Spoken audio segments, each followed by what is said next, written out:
We'll hear argument first this morning in case number 20-1800, Shurtleff versus Boston, Massachusetts. Mr. Staver. Mr. Chief Justice, and may it please the Court, after 12 years with 284 flag-raising approvals, no denials, and usually no review, one word caught the attention of a Boston official, the word Christian on the application. The flag itself was not the problem. Had it been called anything but Christian, the same flag would have flown for an hour without incident. The policy does not limit the flagpoles to subject matters or speakers. All applicants are welcome, except religious viewpoints. The 2018 codification places religion in the same category as speech deemed inappropriate, offensive, supporting prejudice, or discrimination. To support its admitted viewpoint discrimination, the city raises one defense, that the public forum open for all applicants is really government speech. This court warned in Montreal that the government speech doctrine is susceptible to dangerous misuse. This is such a case. The city's flag-raising forum is not government speech under Walker and Summum. The city, by an unbroken history and practice and policy, expressly declared that the flagpoles are one of its public forums open to all applicants. In doing so, the city long ago crossed the line from government speech to private speech. A reasonable observer would understand this history and the policy. This observer would also see a private event coinciding with a temporary flag-raising event. The city exercised no control over the message, the design, and did not own the flags. The city never requested flags or messages to be changed and usually did not review them. The city's application alone cannot transform private speech into government speech. In light of the practice and policy, the decision below upholding viewpoint discrimination under the guise of government speech is dangerous and should be reversed. I welcome the Court's questions. Mr. Staver, you begin your brief by arguing that this is a limited public forum or a designated public forum. And do we have to agree with that in order for you to win? No, Your Honor. Chief Justice Thomas, this is viewpoint discrimination under any one of the public forum doctrine, even in a non-public forum. If this is it, it's clearly viewpoint discrimination. So this Court does not need to address the category or the kind of public forum at issue. Viewpoint discrimination is impermissible in every category. Well, that can't be right, because if it's a government forum, this is government speech, they can certainly discriminate on the basis of viewpoint, right? That's correct, if it's government speech. Okay. But this is not government speech. It's nothing like Walker, which is the outer bounds of the government speech doctrine. It's nothing like Summum. The city exercised no control. For 12 years, the city ministerially approved all of these applications with virtually no review. The policy that they adopted in the middle of this, I guess, saying that they won't fly flags supporting discrimination, prejudice, or religious movements. What if it just said supporting discrimination or prejudice? Could they do that? I think that would still be viewpoint discrimination. Offense, for example, which that would be what it is in fact viewpoint discrimination, as this Court has already held in Well, Montreal. they can't have an official view against discrimination or against prejudice? They have a view in terms of whether or not the public is allowed to attend a particular event, but this particular policy not only covers the flagpoles, but it also covers the public forums that are out there in front of City Hall, the designated public forums that are clearly admitted.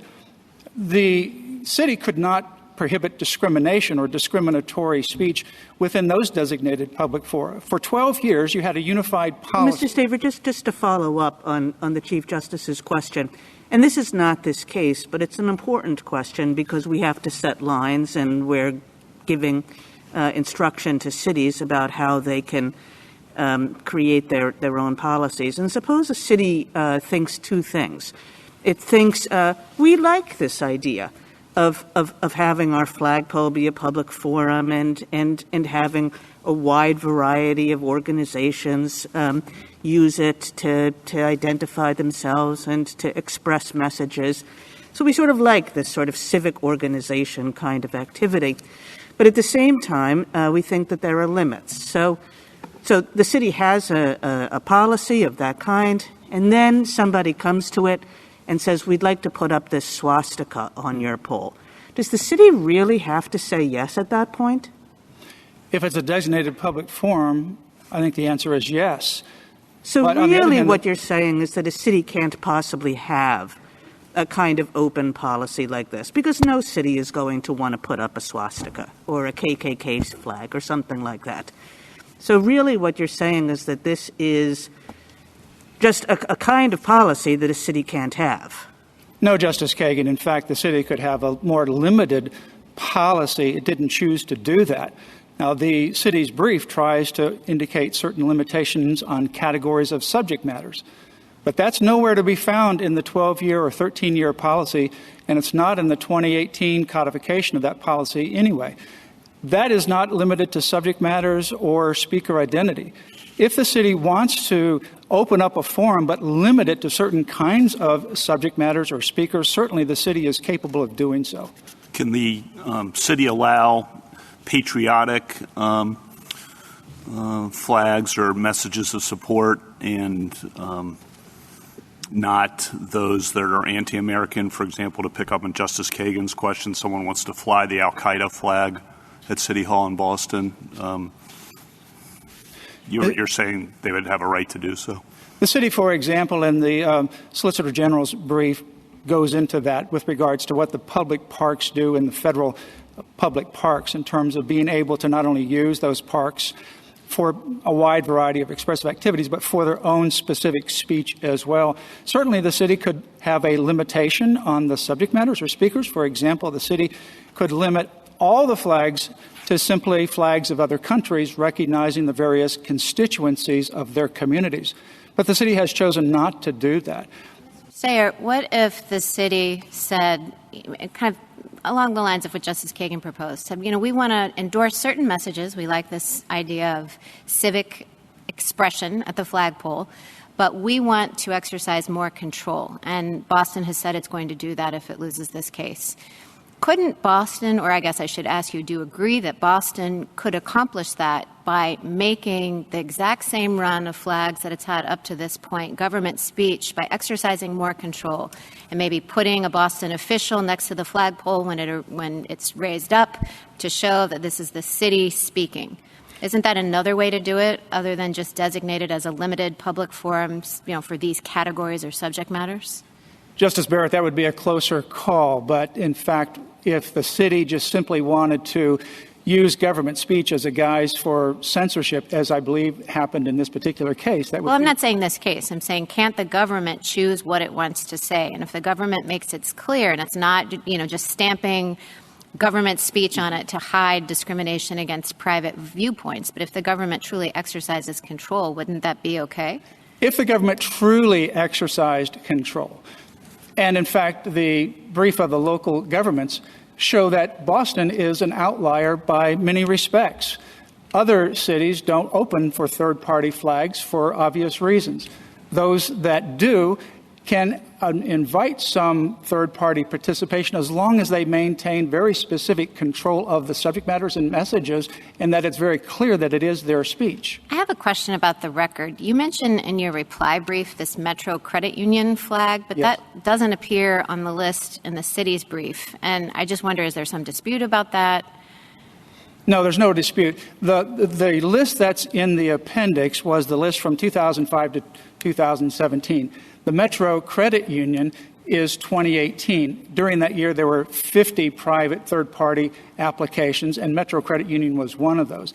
That didn't celebrate any kind of historic event. It wasn't national. It wasn't constituency or ethnicity related. It was just simply a private credit union that's frankly across the street from where the city hall is. So contrary to what the city says, there's no evidence, they say, that anyone just had a random day. That, in fact, is one of those random days. It's not consistent with the city's now invented categories of national flags and other community recognition. So what are we supposed to do about that? I mean, you saw, in the brief, what is the brief of various religious groups, one of dark greens. So really look over that 12-year period we've been getting our sample from 2005 to 2017, there weren't 284 different flags. There were 50 different flags. And moreover, because some ran twice or three times, I guess. And it says of those 50 different flags, 90% of them, which means 45, I guess, were like national flags or regional flags. And then of the remaining 5, we had one for Columbus Day, one for Veterans Day, one for Bunker Hill Day, and the other 2 might have been Gay Pride and something like that. And of course, we didn't go through all this control. There wasn't any need to. I mean, sure, those flags are right. That doesn't show they're going to have every conceivable group, including the KKK and so forth. So what do we do about the record in that? Because that isn't really in the record. I don't think what I just read you. Is it? Maybe it is. And then the other question that related that I would have is go to Boston, go look at the City Plaza. I mean, you see 3 flagpoles, and there are flags, and and they're right in front of the City Hall, and 2 of them, one the state, one the national flag, and this third one. I mean, what are you going to think? Of course, you think it has something to do with the city, something. And so they're saying, look, on the one hand, anybody in his right mind think it does have something to do with the city. And number 2, there isn't some huge diversity for any group in sight. All there is the flag of Paraguay, and a couple of exceptions for groups that we support. Justice Breyer, on your last point, taking that first, in the petition appendix on page 142 and then also on 145 to 146, there is a second flag, and that's why they use the word flag poles. The one that was at issue here was the flagpole near the other 3 in front of City Hall. The second flagpole is part of their public forum as well, and it's on Congress Street, parallel to the city. And in fact, it's the Bunker Hill flag, the picture in the appendix, that's actually raised on that Congress Street flagpole. That's just the back of the City Hall, isn't it? The background might be the City Hall, depends upon which way you take the photograph, but it's not in front of the city, and it's not near any other government flags. It stands alone by itself. And as it relates to whether or not certain groups have historically taken advantage of this forum, doesn't mean that the forum is ever limited. In fact, the 2018 policy had the advantage of Mattal, Walker, Summum, and our litigation, and nevertheless decided not to close or limit the subject matters or speakers. I guess, though, that one of the points that Justice Breyer was making is if you're on the street in Boston and looking over to City Hall and see these 3 flagpoles, and now you say there's maybe a 4th, but the 3 are sort of together, why would you think that this is anything other than the government flying a flag? I think when you look at that, Justice Kagan, you're going to see one that's clearly government speech, as Justice Barrett was referring to in terms of limiting. You have the United States flag always up, and underneath it is always the POW MIA flag. It's always there. It's clearly the government speech. Right, and then there's the Commonwealth flag, and then there's this 3rd flagpole, and you've walked the street many times, and mostly you've seen the City of Boston's flag on it, but occasionally you see another flag on it. Why wouldn't you think that this is the City of Boston deciding to put up a substitute flag for its own purposes? Because an informed observer would understand the history, the policy, and also see the... Wow, that is very, very informed. I mean, that is not your typical person who walks the street in Boston. And, all they know is I've seen the City of Boston flag here 1,000 times, and now I see another flag. It must be the City of Boston decided to do something else today. Well, the observer would also see the private event that's coinciding at the same time as the private flag raising, because the private event gathering down there by the base of the flag would happen, as in this case was designed to do. Camp Constitution was going to gather around the base while for 1 hour having an event that would temporarily raise the flag and bring it down. The reason is it true that one of the flags that has been displayed on this 3rd flagpole is the flag of the People's Republic of China? Yes, Justice Alito. In fact, and Cuba was where the Cuban flag was displayed. Correct. So, I mean, it might be shocking to somebody walking down the street if they didn't know the background to see some of these national flags flying, wouldn't it? Certainly. And then if you look, for example, at Is that a really certainly? Because there are all the time national flags flying on 16th Street. It just signifies that somebody's come to town. So it's like, the Chinese premier is here. There's a second reason why it would be that way, because all the time when you had the People's Republic of China by a private organization, the Chinese Progressive Association, flying roughly September, October every year, you always have Mr. Chen, a private individual, protesting that flag by raising the Taiwanese flag, supporting the pre-Mao rather than the post-Mao revolution. So certainly Boston is not one week. Counsel, I thought, and I may be mistaken, but in one of the briefs they suggested that your client, the petitioner, actually complained to the city about flying the Chinese flag at one point. That's not in the record, but there was a YouTube video that he took of the raising of the flag, and he put it up on YouTube. And it was a complaint about the city doing this, correct? No, not about the city doing it, about the fact that it's the Chinese communist flag.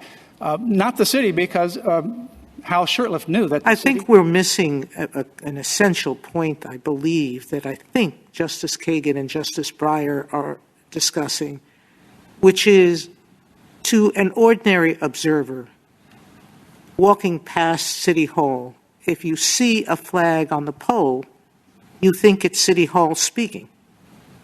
You're asking us now to import a fiction that this ordinary speaker is going to also look at the event that's occurring and understand that the flag is related only to the event and not an event sponsored by the city. Is that correct? Not necessarily. I don't think that the ordinary observer can just be limited to a few seconds or minutes snapshot and discount everything else that's gone on before it or that actually is taking place at the same time with the private event taking place. In this case, for example, whether you have the Chinese Progressive Association, People's Republic flag, or the other one, the Taiwanese, the Republic of China flag, I see that I'm... You can finish your thought. You're going to have a private event that is happening at the same time. That private event can notify any observer, whether they're familiar or not with the past or the policy, that a private event of a flag raising is taking place. Thank you, Counsel. I have just one more question. Your friends from the city say that even if judgment should not have been entered in their favor, it shouldn't be entered in your favor either, but the case should be remanded because there are factual issues, particularly concerning whether or not this is a government forum. They say, the mayor was there sometimes, other government officials participated. Do you dispute that? Yes, Mr. Chief Justice, because this has gone on for a number of years of litigation. There is a stipulated set of facts on page 132 of the petition appendix. There's a stipulation that the flagpoles are included in their designated properties. There's also stipulation as to why they took it down, because of the Christian word on the application, the Christian viewpoint. There is no reason to send this back for additional factors to be developed. The city had all the plenty of opportunity to be able to develop that record, and this is the record that we have. Thank you, Counsel. Justice Thomas, anything? Justice Breyer. Yeah, oddly enough, I'm sure this is a useless question, but you would have thought after reading the SG's brief, if they really want to have government speech, it's not too hard for them to arrange it. And they didn't pay too much attention in the past, like zero. And can't it be settled? You would have thought what's past is past. Let's look to the future, see what Boston wants. You might not disagree. I don't know. Justice Breyer. But it just cried out with an empty record, sort of. Well, Justice Breyer, I don't believe the record is empty. But but you see where I mean. Could it be settled? Yeah. We thought that this was, in our view, a straightforward case from the very beginning. The city drafted its own policy, and the city used the word public forums. The city said it's open to all applicants. The city acted that way for 12 years, in fact, 13 years, codified the policy, and continued the practice up until October 2021. We thought it was straightforward, but obviously the city under the guise of government speech condoned by the First Circuit, has ultimately engaged in admitted viewpoint discrimination justified by government speech. Justice Alito? Justice Sotomayor? Justice Kagan? If I could just say one small thing, which is I had the same reaction as Justice Breyer had, but you've answered his question. I just want to say now that Mr. Hallward-Driemeier should also think about that question. Why hasn't this case been settled? All right. That's all I have to say. Justice Gorsuch? Justice Kavanaugh? Spirit? Thank you, counsel. Thank you.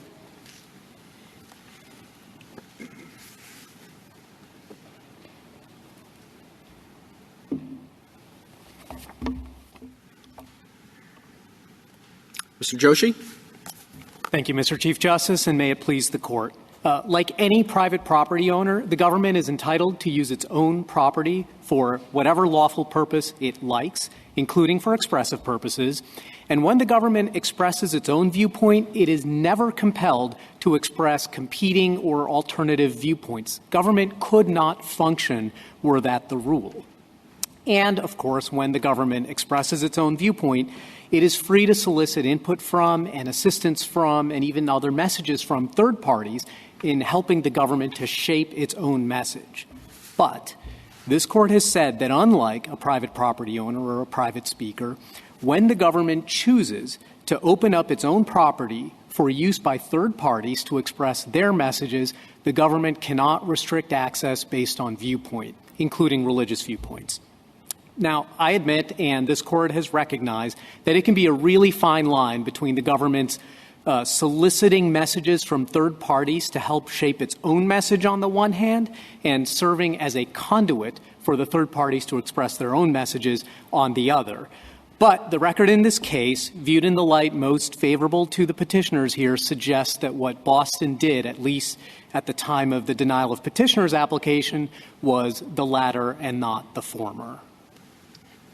Counsel, what's at stake in that line between public forums and government speech? On the one hand, you emphasize the government's right and entitlement to edit speech of its own. But what happens when that doctrine goes too far? Why does the government think that this properly belongs on the other side of the line? So, as I said, I think ultimately the question is always going to be who is speaking. And as this Court told us in Mattal against Tam, the fear is that the government could simply, by putting its stamp of approval, as Justice Barrett mentioned in her questioning, on private speech, it could favor certain speakers over others, and the First Amendment tells us that that's off limits to the government. But that said, I think in this particular case, as in all cases, the question is going to be highly fact-bound, and it's going to depend on really the answer to the question, who is speaking. In this case, every time one of those 284 flags went up the flagpole, was that Boston speaking each of those times, or was it the third party whose flag it was? Why does the government come down on that side of the line, though? What are the factors you think that we should be using to guide us in drawing that very difficult line between these two doctrines? I think ultimately the factor is the ultimate question is, what did Boston do when it created the flag-raising program? And here I think there are a number of facts in the record that would tip the scales toward believing that Boston created a forum, even if it's a non-public forum. The 284 approvals in a row, of course. The fact that Rooney would approve these in an almost ministerial manner without ever looking at the flags, without requiring that the actual flag design be shown, is underscored by the fact that petitioner's flag apparently would have passed muster, but for its description as a Christian flag in the accompanying email.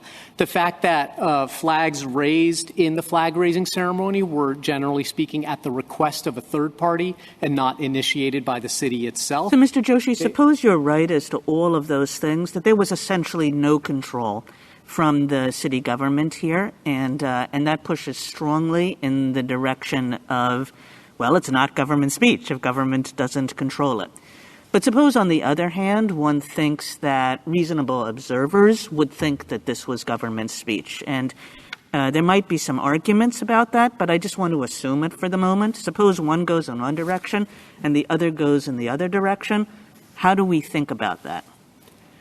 Well, I think first, a reasonable observer ought to be charged with knowledge of the basic contours of the program we're talking about. This court's case is dealing with forums going back to Widmar's and Rosenberger and Lamb's Chapel, some of the others, Cornelius, have said that the right unit of analysis is the program to which the plaintiff seeks access. It can't be at too high a level of generality, so it's the combined federal campaign, not the federal workforce. In Lamb's Chapel, it's use of the schoolrooms after school, not during the school day. And so I think here you would have to assume that the reasonable observer is aware that there is such a thing as a flag-raising program. Yeah, I mean, Justice Sotomayor called that a fiction, and I think that's an assumption that does verge on a fiction, right?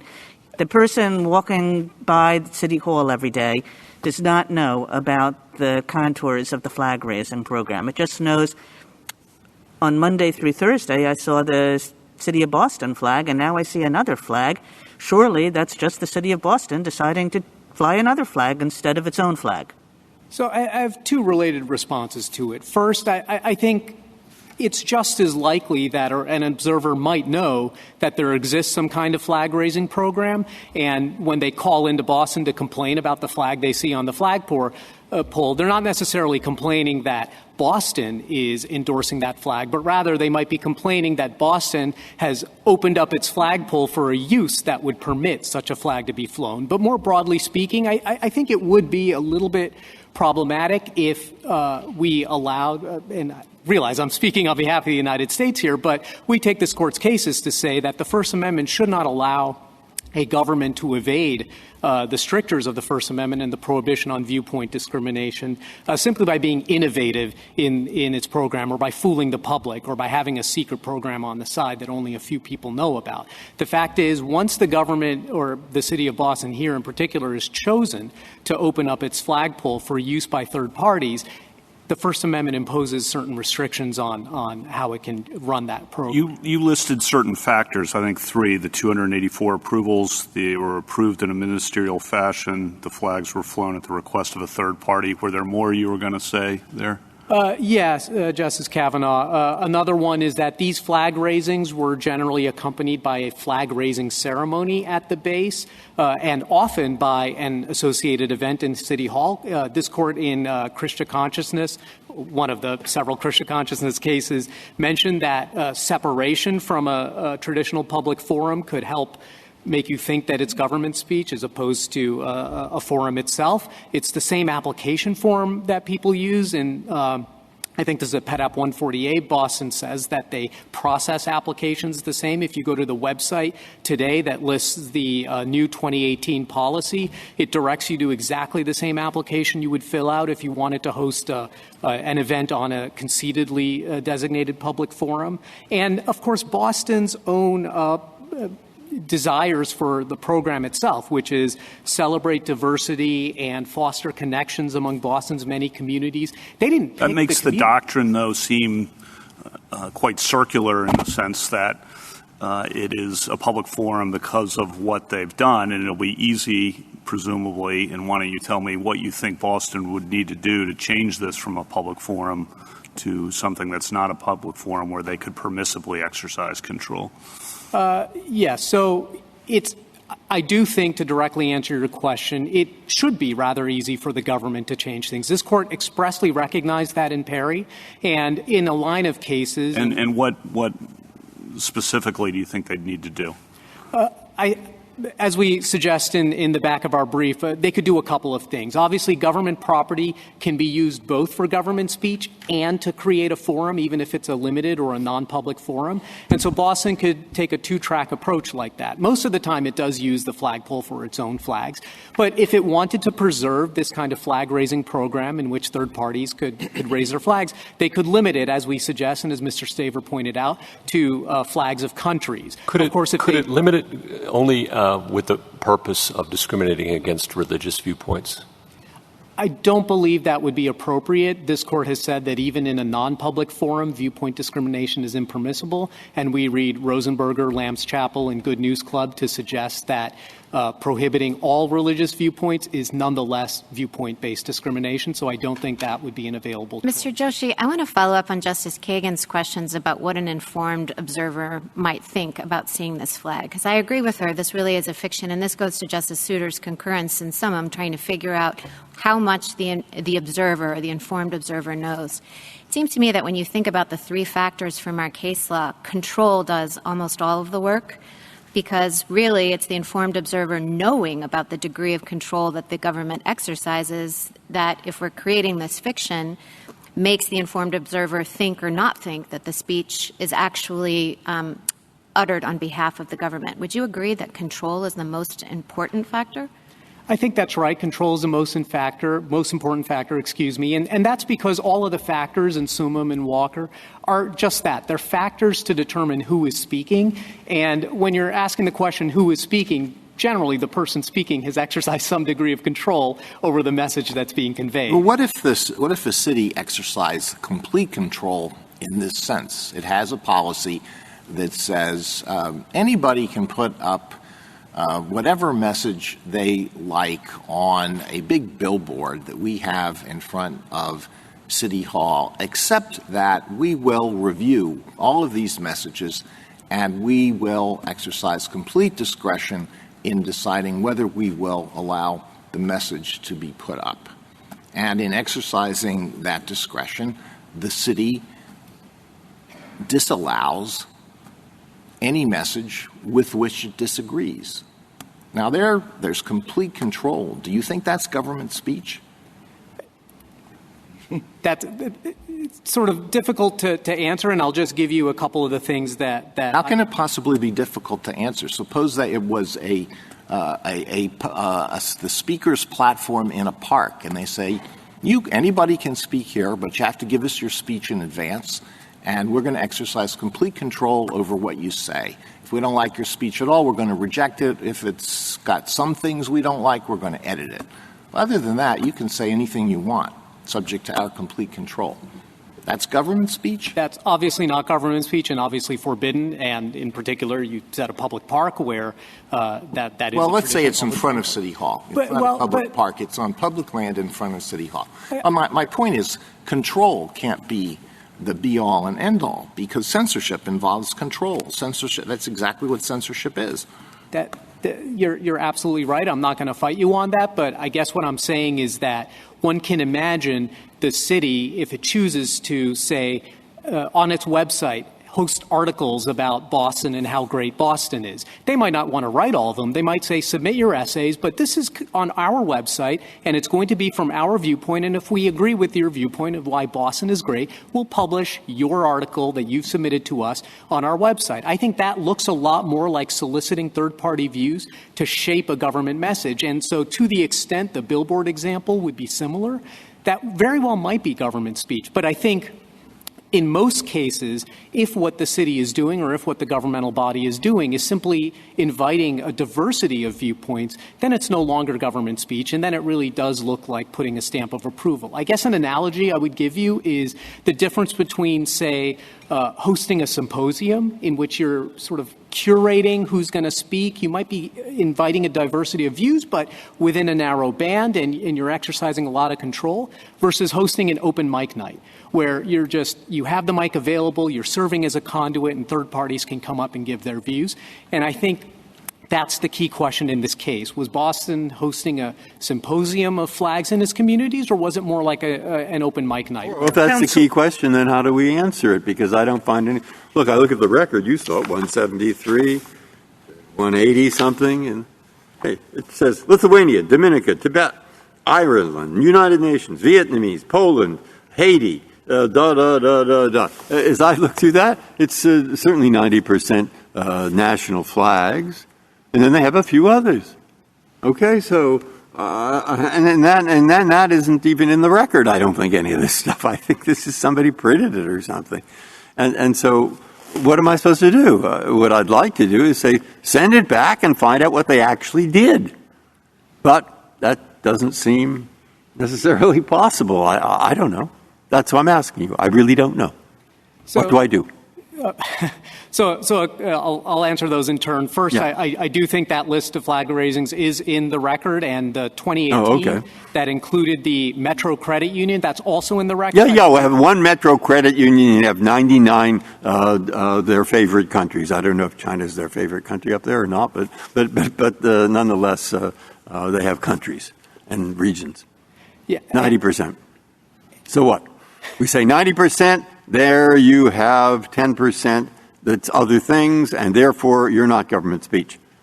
But if it or the opposite, at 73%, that would have made a difference. Is that the kind of holding you want? I don't think that would be appropriate or even relevant, Justice Breyer. I think the point is that even if you accept that, although it doesn't exactly match their past practice and they haven't codified it, but even if you accept that what the city wanted to fly were flags of countries and flags commemorating holidays, that doesn't necessarily mean it's government speech. It could still be a non-public forum in which it invites Boston's communities to raise the flags of their countries of origin. It could still be a non-public forum in which third parties are invited to come and celebrate holidays. And if that's what they were doing, then they would have to be viewpoint neutral. So country flags, they'd have to fly the Vatican. Celebratory day flags, they'd have to fly a Columbus Day flag. Thank you, counsel. One question. What about the issue that your friends on the other side say there is really still open? They say that the record will show when it's developed that the mayor came to a lot of these things, or some other governmental representative, said that they're often in connection with governmental proclamations, the people of Italy or whatever and all that, and it's the Italian flag. Does that change your analysis about whether it's government speech or not? In other words, it's in conjunction with other governmental activities. Had that been in the record, it may well have, because that would suggest a degree of governmental control, involvement, perhaps initiation. But in this particular case, first of all, I don't think that's in the current record on summary judgment. And I'm an appellate lawyer, not a trial lawyer, but my understanding is you usually can't reopen these things. But second, I will say that the city itself seems to understand the difference between when it wants to speak on the flagpole and when third parties speak pursuant to the flag-raising program, and I'll just give you a couple of examples. The district judge mentioned a couple of times that the city had raised a pink transgender flag. That's not in the list of flags in the petition appendix that Boston provided to petitioners during the litigation that starts at Pet App 173A. Likewise, this is not in the record, but it's common knowledge that I think in 2014, then Mayor Walsh raised the flag of the Montreal Canadiens, a hockey team that I think had just defeated the Boston Bruins in a playoff series. That flag I can understand why it wasn't put in the record. But that flag's not in the list of flags either. And I think that just shows that respondents understand when they're using their flagpole to speak and when flags are being raised pursuant to this program. Justice Thomas? Justice Breyer? Justice Alito? Justice Sotomayor? Yes, counsel, in your response to the question of deciding whether control is the only factor, I think your answer to Justice Alito has to be no, because in your response, you started to focus in on forum a lot, because your response was in a park, they couldn't do the kind of content or viewpoint discrimination that they might be able to do at the flagpole. Am I right about that? It's correct that a park is a traditional public forum. So the nature of the forum is important. So do you agree with with petitioner that forum is irrelevant in this case? And if you do, why is it irrelevant in this case? I don't think it's irrelevant, but I do think that you have to look at the program that Boston created. So it's not flags in general, although that is relevant, but I think you have to look at the particular program that the city created, which is a flag-raising program in which it seemed to, from its actions, invite a diversity of views. Thank you, counsel. Justice Kagan? So, Mr. Joshi, I don't want to put words in your mouth, but if it's a program that is attempting to invite a diversity of views that believes in civic speech, civic organizations, essentially you're saying once you have that kind of program, the city loses all control over it. Even if the city wished to maintain control at kind of the outer edges of the program. And again, I don't want to talk about the facts of this case. I want to talk about sort of other cases. Like, a city couldn't do that and keep out the KKK flag. I disagree. I think it could. And I think to a certain degree, this case, at least below, was litigated as a binary choice between government speech on the one hand and a designated public forum on the other. But I think that ignores the fact that this court has recognized there are limited forums or non-public forums in which content-based and even speaker-based restrictions on the use of governmental property for communicative purposes are acceptable as long as they're reasonably related to the purpose of the forum. And so that's why in our brief we suggest that the city could still have this program while excluding things like the KKK flag. If the program is reserved for flags of countries from which Boston's community members originate or have, ancestors, right.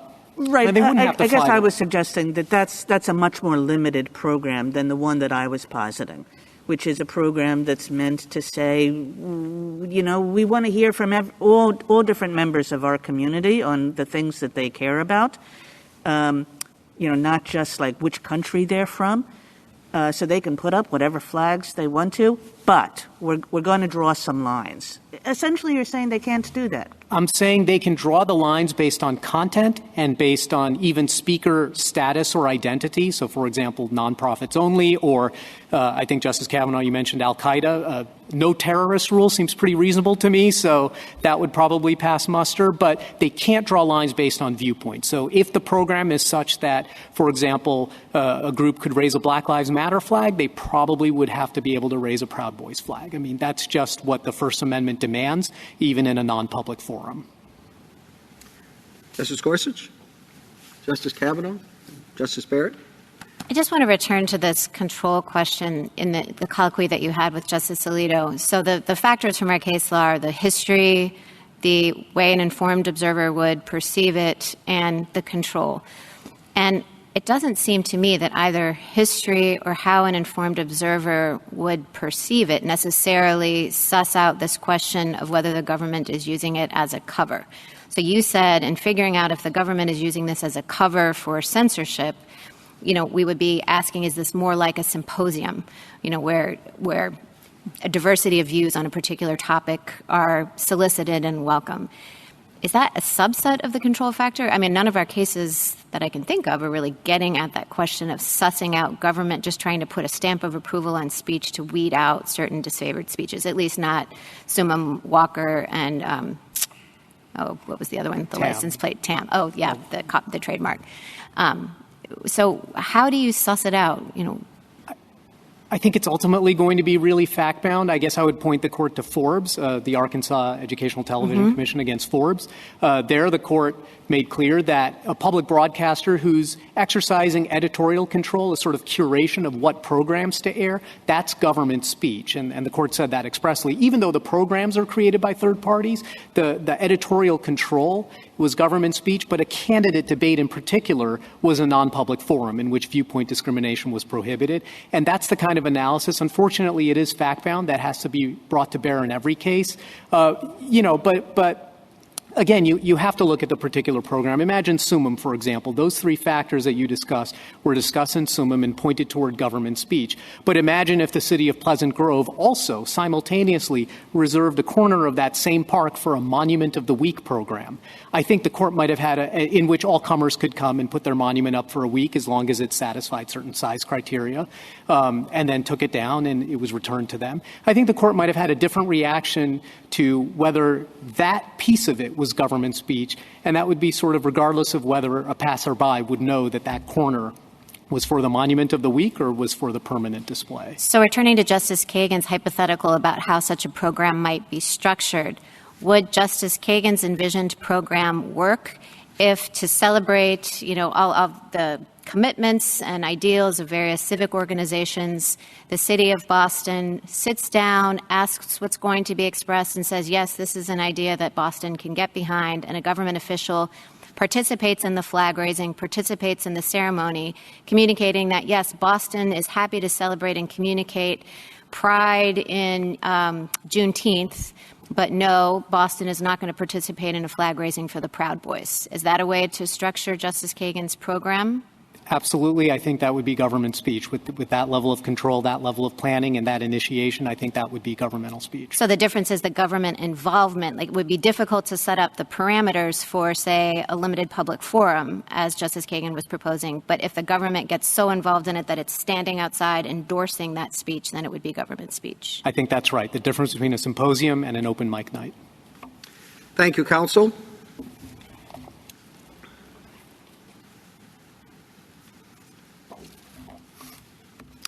Mr. Hallward-Driemeier. Mr. Chief Justice, and may it please the Court, the sole issue here is whether the city's decision to lower Boston's flag from the City Hall flagpole and raise another in its place is the city's own speech. If so, then, as summum held, the city is free to select the views it wants to express. If, however, the flag raisings were private speech and the flagpole had become a public forum, then the city agrees that it cannot exclude petitioner's flag. Thus, whether the flag raisings were government or private speech is dispositive. The facts here are at least as supportive of the city as in summum, and petitioners' counter-arguments rest upon a caricature of the actual events. First, summum held that exercising final approval authority constituted effective control. Petitioners stipulated at PEDAP 149A that before, quote, final approval, any flag-raising Commissioner Rooney, quote, must review whether the city's decision to raise a flag is consistent with the city's message, unquote. As in summum, there is no record of prior denials, but also no record of flag raisings inconsistent with the city's message. And unlike Walker, there are no purely private messages. Second, summum looked to the general practice of governments erecting monuments. And similarly here, governments speak from government-owned flagpoles. That is what the observer would expect. Whereas Pleasant Grove made no express statement of its message, here the city has. It has a specific policy with respect to foreign flag raisings, and it has issued resolutions in connection with others. Third, as in summum, it would defeat the flagpole's essential function as the city's bully pulpit to treat it as a public forum. The city cannot effectively use its flagpole to communicate its own message if it must remain neutral and also carry the opposite message. Private parties are free to wave their flags on City Hall Plaza or even raise a temporary flagpole there, but they cannot commandeer the city's flagpole to send a message the city does not endorse. I welcome the Court's questions. And I'm happy to address some of the questions that have been raised. Do I understand you to be saying that, to some extent, the city approves of every flag that flies? It has to confirm that raising a flag is consistent with the city's message. That's the stipulation. All right. Well, I don't know. There may be some dispute about it, but does the mayor of Boston really approve of the Montreal Canadiens? So the mayor of Boston made a bet with a fellow mayor and lost the bet and agreed to raise the Canadiens flag. The Bruins flag would have had to rise in Montreal if the Bruins had won. What's critical here is that of course, 90%, as Justice Breyer has mentioned, of the flags that are raised are foreign national flags. And that it's not any individual flag that's the city's message. The city's statement of its goals is clear. It's the collective. It's the diversity. You now say that your policy is we'll put up the national flag of any group in the community that has roots in that country, plus we'll put up flags for city holidays, and then there are a few others that don't seem to fall into either of those categories. But was there any mention of this policy as you set it out in your brief until you filed your brief? Your Honor, that is those are the buckets that the flag raisings fall in. That's what you've reverse engineered. But when you have explained what your policy was, it was nothing like that. There's nothing like that on the application. When you rejected the flag in question here, if I remember correctly, all that Mr. Rooney said was we will put up non-secular flags. When he got and that was the advice, that wasn't just something that he himself dreamed up, that was the advice he got from your law department. And then your rule number 1 of your 7 rules, and I haven't been able to find the other rules, is basically that we will put up flags that are we will not put up flags that are inappropriate or discriminatory or religious flags, from which one can infer we'll allow anything else. So, Your Honor, to be clear, the city policy, which appears at Joint Appendix 569, states that the city, through its commissioner, may allow raising of flags to commemorate an event or occasion. And that's one bucket that we've described, these holidays or other similar events or occasions. Also, on the city's website, there is a statement of the goals of the flag raising program, and it says, we, the city, commemorate flags of many countries. We want to create an environment in which everyone feels included. We also want to raise awareness in Boston and beyond about the many countries and cultures of the world. Our goal is to foster diversity by celebrating the communities within Boston. So the foreign nation flag raising is described in the goals. It's on the city's website. The policy states we do this in commemoration of events or occasions. And so the categories we've given are explicit there. And moreover, the rules are actually a subcategory. The policy incorporates the rules. And then under the policy, the first rule is that we, the city, will not put up a flag that is discriminatory, offensive, or that supports religion. It's that the city is going to stay silent, neutral with respect to religion. We're not going to support a religion, neither will we offer something that is derogatory of religion. And that's consistent with the principles of the Establishment Clause. Well, is it consistent with the principles of the Free Speech Clause? If you say anybody can speak, except we are going to monitor what is said, and we're not going to allow religious speech. I mean, the court has said you can't do that in Rosenberger and other cases.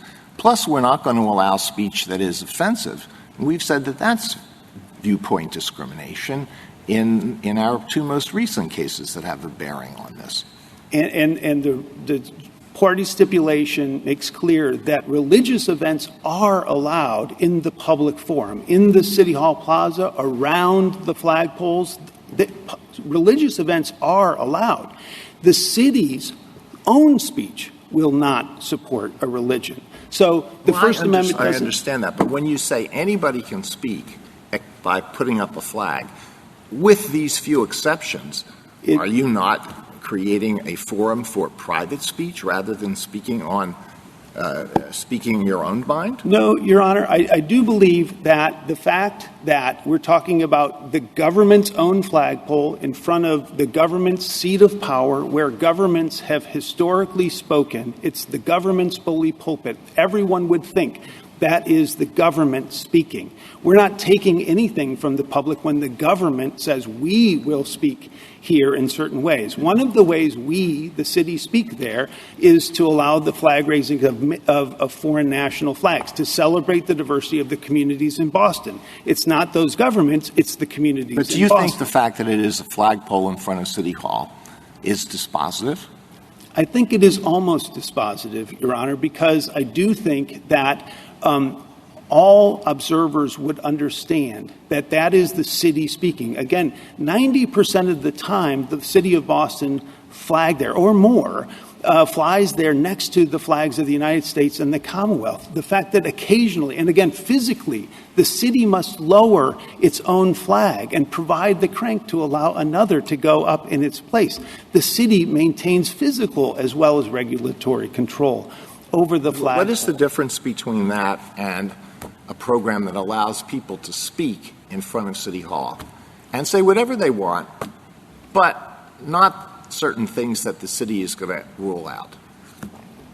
I That's think government speech? No, Your Honor, it's not, because that's a traditional public forum. And I think on your property, right in front of City Hall. Well, most public forums are government property. You've designated it as a public forum, but let's say it's not. But you allow it for that one purpose. I think most public properties, including in front of City Hall, would be a public forum because that is where the citizens can protest their government. That is their right. And so in summum, what the court insisted on in terms of permanence, et cetera, was something was being removed from the public, taken from the public. Otherwise, this is public forum. Something's being taken away. Nothing's being taken away from the public when the city of Boston says we and only we will decide what we say from our flagpole. Counsel, could I just ask a question? Because I've wondered about this from the beginning of the case.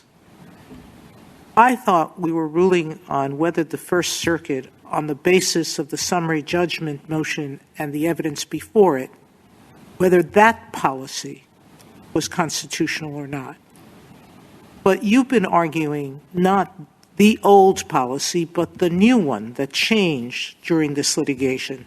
What are we ruling on?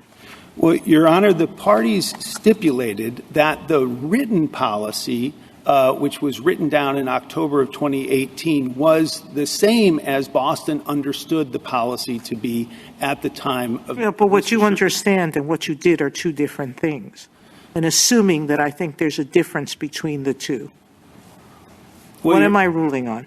Well, Your Honor, I think the parties have stipulated that it's the same policy. We believe it was the same policy. The fact that Mr. Rooney cited the Establishment Clause, I think, is further evidence that he thought it was the city speaking, because the Establishment Clause would only limit the city speaking.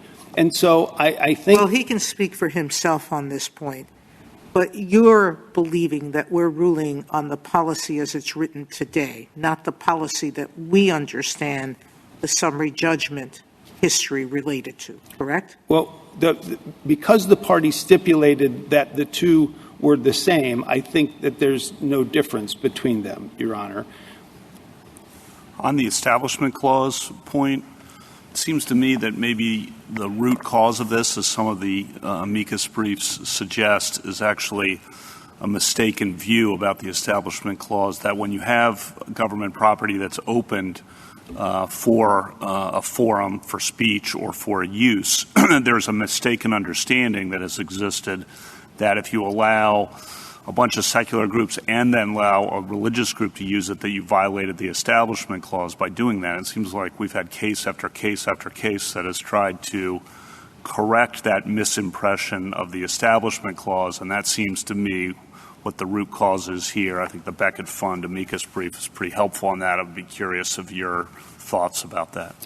Your Honor, I think that the Establishment Clause was cited by the city because the city did not want to be accused of having endorsed a religion. The proposal was to fly the Christian flag, but then the city thought that it was the city's own speech. And if the city, speaking for itself, was to say, we are flying the Christian flag, we, the city, are flying the Christian flag, not one that's had its religious intentions removed through the force of history, but one that is right out there. We are flying it as the Christian flag. That might raise Establishment Clause concerns, I think, was legitimate. But isn't the answer to that what we've said repeatedly, which is equal treatment of religious groups vis-a-vis secular groups, religious speech, religious organizations, there's an open gym policy and a religious group wants to use it and they're excluded because they're religious. We've had cases like that.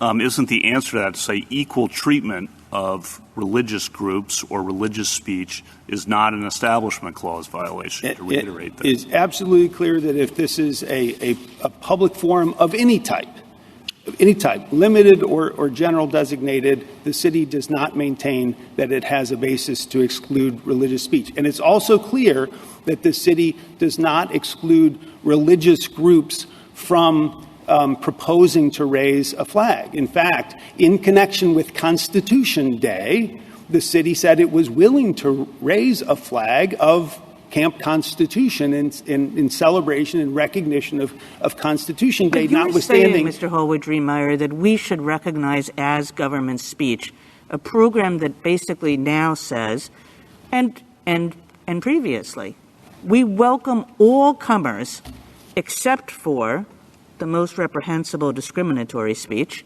and religious speech. That's what this program is. And why should we understand that to be government speech, to say everything's good except religion?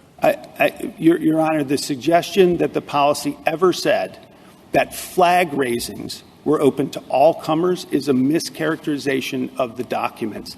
There are documents that relate to seeking a permit to use the space at the flagpoles. That is a designated public forum. It is open to all comers. So Counsel, if I understand your response, and I don't mean to interrupt, but your argument to Justice Kagan seems to hinge on a factual premise.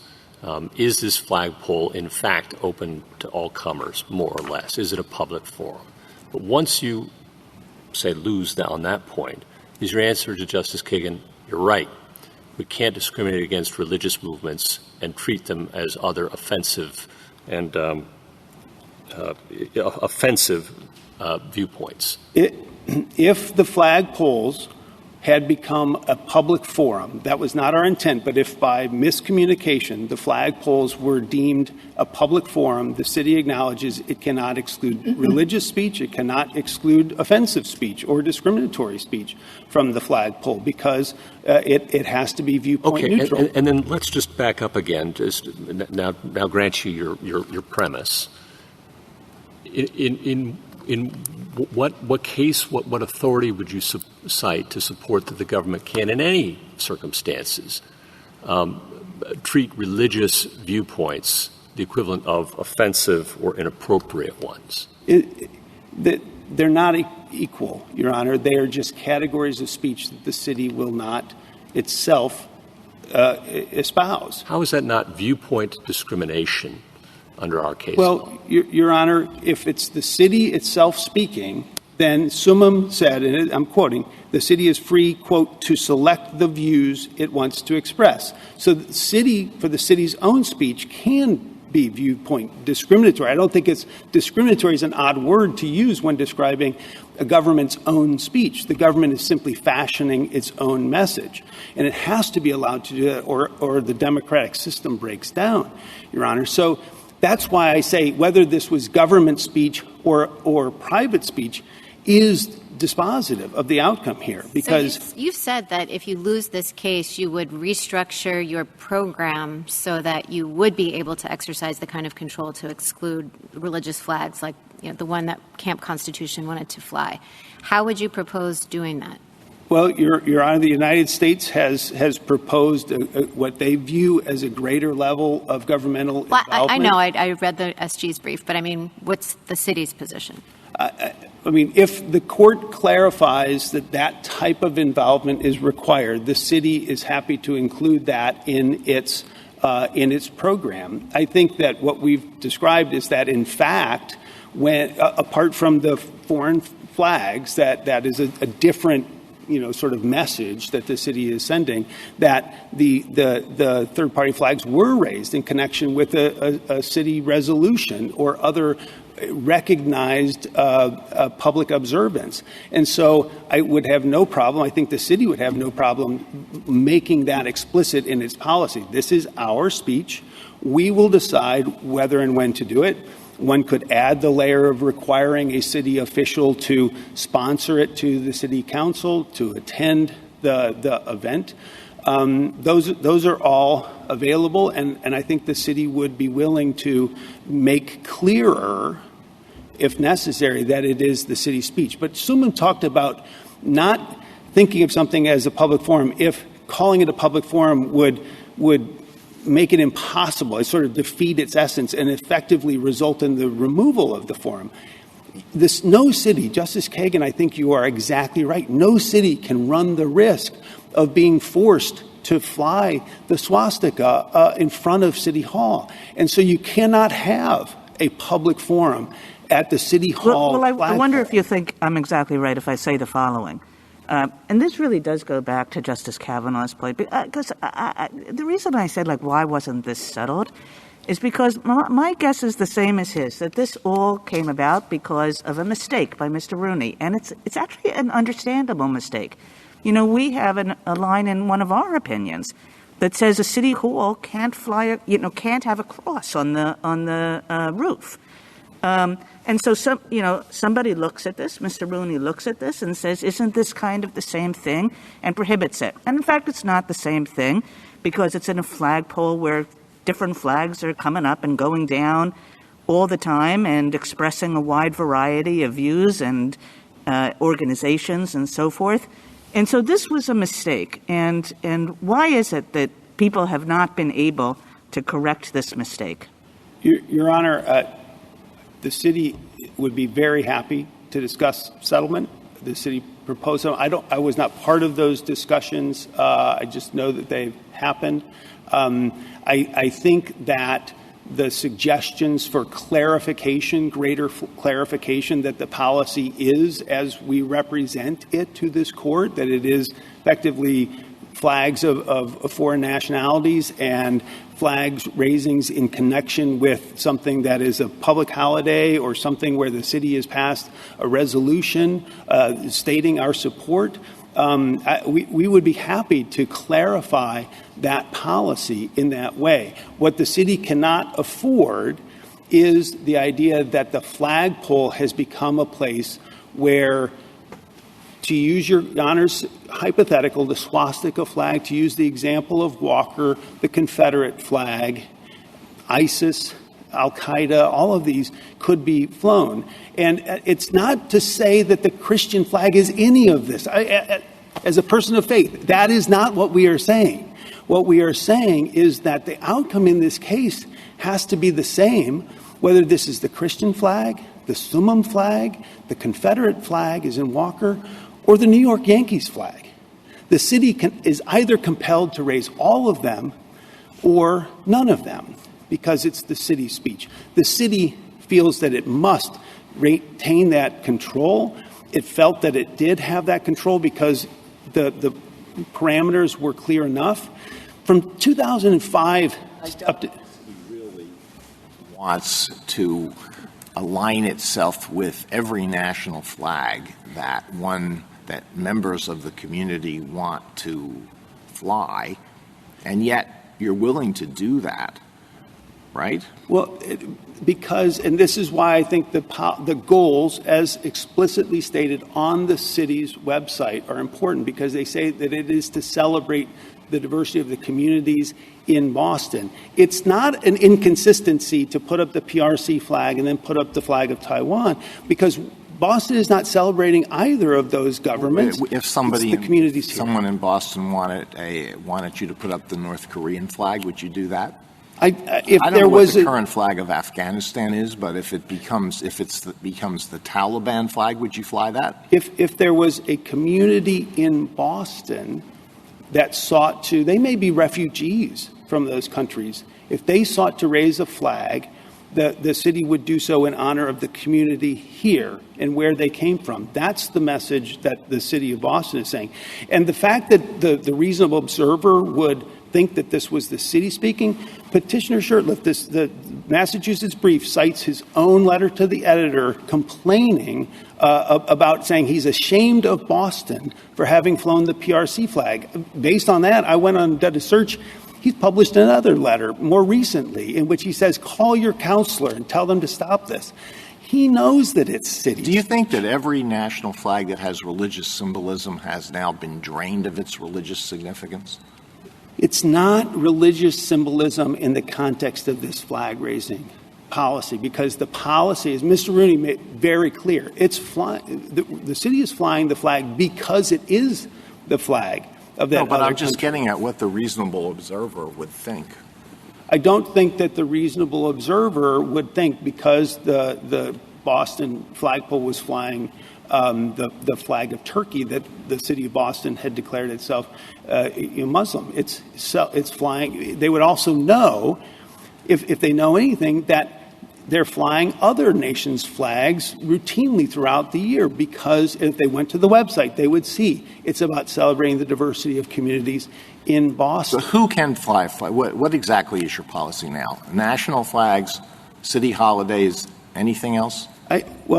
The policy says that it's raising flags to commemorate an event or occasion. That's the paragraph 1 of the city policy. This is at any event or J. occasion. Well, Your Honor, it's the city retains the control, and that's explicit. That it's but this the flag sole, was for Constitution Day, right? That's why wouldn't that count as an occasion? And the city said that they would fly a flag for Constitution Day, and they offered that if you had offered the Camp Constitution flag in honor of Constitution Day, that they would have flown it, because the city is already supporting Constitution Right, the city Day. would have flown that very same flag. If right? it had been presented as the Camp Constitution It was just, flag. unfortunately, they admitted that there was some religious inspiration behind the flag, right? Well, they didn't say that there was religious inspiration behind the Camp Constitution flag. They didn't say it was the Camp Constitution flag. They said they wanted to fly the Christian flag. Yeah, but if it had been presented as a Constitution camp flag, it would have been approved, I believe. You've said a couple of times. Yes, okay. Your Honor. And so I want to get back to Justice Kagan and Justice Kavanaugh's point. Mr. Rooney apparently denied the request because he thought the Establishment Clause required him to do so. And if that's mistaken, and if we all agree that that's mistaken, and that was the basis on which the city's application decision was made, what's left to decide? Well, Your Honor, the city made clear that the city, for the city's own speech, was respectfully refraining from speaking on the subject of religion. That is absolutely consistent with as this I understand Court's it, precedent. Mr. Rooney said that he thought it was concerned about the so-called separation of state, church and state, or the Constitution's Establishment Clause. And I think that's from the record. And if that's correct, and we all agree that that's a misunderstanding, forget about the future policies or whatever they may be. Why doesn't it resolve this case? It is not an inaccurate understanding of the Constitution that to say that the concern about the separation of church and state leads us as a government I to thought be we agreed silent. that in a public forum, the Boston would, and assume a public forum. Yeah. Okay, assume a public forum, and the record shows that the denial was made based on a misunderstanding of the Establishment Clause with respect to public forums. Why isn't that just the end of this case? Your Honor, if it's a public forum, the city acknowledges it has no basis to exclude. The Establishment Clause would not provide a basis to exclude a religious flag from a public forum. I want to be very clear. The city does not think so. The fact that he cited the Establishment Clause was because he believed it was the city's speech, and the Establishment Clause does apply to the government's own speech. And I mean, one could add to what Justice Gorsuch just said. The fact that it was a public forum doesn't mean it's a public forum for all time in the future, right? The city can decide whether it wants something to remain a public forum. We think but if you look at the lack of control over this flagpole, it's hard not to think of it as a public forum, and then it's hard not to think that excluding religious speech from a public forum and particularly excluding it because of this mistaken view. And again, I want to say it's not a crazy mistake. You know, a city could not put a cross, in my view, on City Hall. But in the context of a system where flags go up, flags go down, different people have different kinds of flags, then it is a violation of the free speech part of the First Amendment and not an Establishment Clause violation. The end. You know, I would like to take issue with the idea that there was no control. I mentioned the stipulation in which it was stipulated that he had to review it for whether the city's decision to fly the flag was consistent with the city's message. That was in Mr. Rooney's affidavit as well. And there was a deposition taken of Mr. Rooney. And one subject they never asked him about was, what do you do to make sure that it's consistent with the city's message? They never asked that question. And so it's stipulated at 149A that he would review to make sure that the city's decision to fly the flag was consistent with the city's message. Counsel, the problem you have with that answer is that the city's message was diversity of views and backgrounds. And clearly religion was one of them. You have no problem, and he had no problem with raising flags that had religious symbols on it. You had no problem with having religious groups speak. His only problem was, as Justice Gorsuch pointed out, was this mistaken belief that the Constitution required that the city not raise a flag that had a cross by a religious group. That's a very different and substantially unsubstantial. I'm sorry, let me rephrase that. That belief is the one that Justice Gorsuch was challenging. Your Honor, I think that with respect to the foreign government flags, yes, it's diversity of the national origins of communities within the city. But that's a distinct thing. That's one message, and is reflected in the city's goals document that does, in a sense, require that diversity of those national origins. But with respect to the other aspects of the program, which were to celebrate events or occasions, doing it on public holidays or in connection with a city resolution, every other flag that they identify is connected with a city resolution. That's true of the EMS flag, the Mother's Day flag, the Bunker Hill, Juneteenth, Malcolm X, the Renegades. Then they cite two flags in their reply for the first time in this litigation. Donate Life. There is a federal Donate Life month. The application, this is at JA 398, refers to the fact that there is going to be state officials at this celebration of Donate Life. Of course, Donate Life is carried out through the Registry of Motor Vehicles and your driver's license. That was a public event. The Metro Credit Union, during Hispanic Heritage Month, the Metro Credit Union, which is a city community lending partner, said, we wish to fly the Juntos Avanzamos flag. Together we advance, in celebration of the fact that that is the first financial institution recognized for its outreach to the Hispanic community. That, too, was a public event, Your Honor. They cite it at the last minute, and the document that discloses this is both the article that they cite in their brief and also the document produced in Discovery COB 6536. Your Honor, this record shows, as we have demonstrated, that if you take the national flags aside, there is about 10 other flags. And we have demonstrated that they were all in connection with something that had a city message, the celebration of a particular day, an observance, a remembrance. There is not ever a suggestion that the City Hall flagpole was open to all comers. Thank you, Your Honor. Thank you, counsel. Justice Thomas?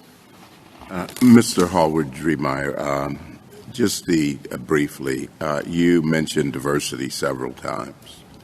And what I don't understand is your definition of diversity, because it would seem to me that Christians in Boston would be a part of that diversity calculus. The specific form of diversity that the city was trying to celebrate was national origin diversity, the references to countries throughout the world. Of course, there are other aspects of diversity. The city can choose to celebrate those aspects of diversity in many ways, and the city does celebrate religious events in other ways. There have been religious events that have happened on city property.